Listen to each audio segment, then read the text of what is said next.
Muhammadur Rasulullah.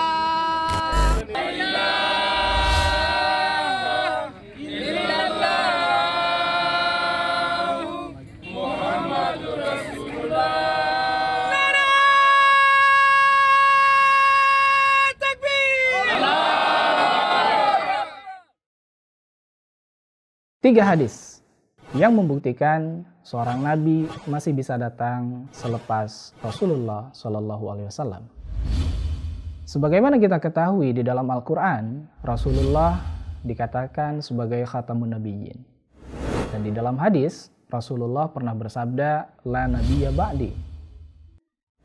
Maka oleh karena itu, kami sebagai Muslim Ahmadi meyakini sepenuhnya apa yang terkandung di dalam Al-Quran tadi, dan menerima sepenuhnya apa yang terkandung di dalam hadis. Sehingga selepas yang mulia Rasulullah SAW, kami memahami tidak akan ada lagi nabi yang akan datang membawa syariat baru sesudah Rasulullah SAW. Tetapi tidak menutup kemungkinan bagi seorang pengikut Rasulullah yang sejati di antara umat beliau SAW masih bisa mencapai status kenabian, yaitu sebagai seorang nabi ummati. Maka oleh karena itu, inilah tiga hadis yang mendukung pemahaman ini. Hadis yang pertama, ketika Rasulullah SAW berbicara tentang kedatangan Isa Al-Masih di akhir zaman, maka beliau menyebutnya dengan Nabiullah Isa. Dan Rasulullah menyebutkannya sebanyak 4 kali. Ini membuktikan bahwa sesudah Rasulullah SAW, seorang nabi yang dikatakan di sini adalah Nabiullah Isa masih bisa datang sesudah Rasulullah SAW.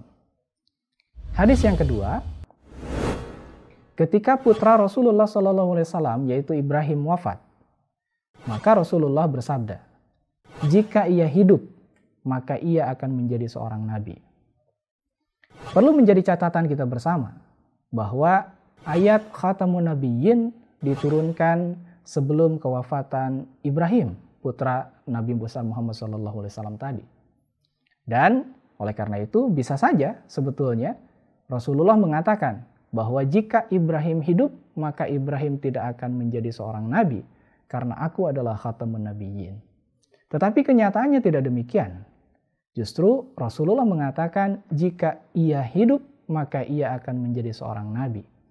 Ini membuktikan bahwa Rasulullah SAW memberikan penafsiran terhadap Khatamun Nabiyyin dengan menyatakan bahwa seorang nabi ummati tetap masih bisa datang selepas Rasulullah SAW.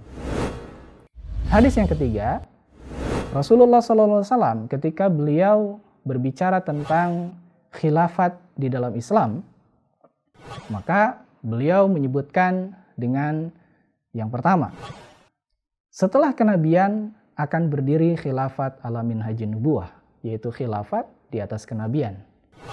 Setelahnya akan berdiri kekuasaan yang zalim. Setelah itu akan digantikan dengan kekuasaan tirani, dan setelahnya akan berdiri kembali khilafat ala minhajin nubuwah, khilafat di atas kenabian. Dari hadis ini kita bisa melihat bahwa berdirinya khilafat harus didahului dengan kenabian.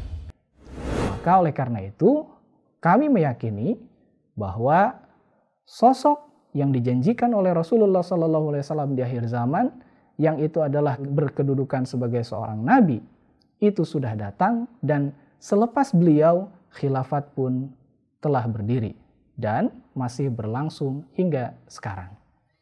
Sosok tersebut yang dimaksud tiada lain adalah Hadrat Mirza Ghulam Ahmad alaihissalam dari Qadian. Beliau adalah seorang pengikut sejati Rasulullah SAW yang Allah Subhanahu Wa Taala angkat beliau dan memperoleh kedudukan sebagai seorang nabi ummati. Jadi selepas beliau hingga kini dan sampai yang akan datang, khilafat pun berdiri.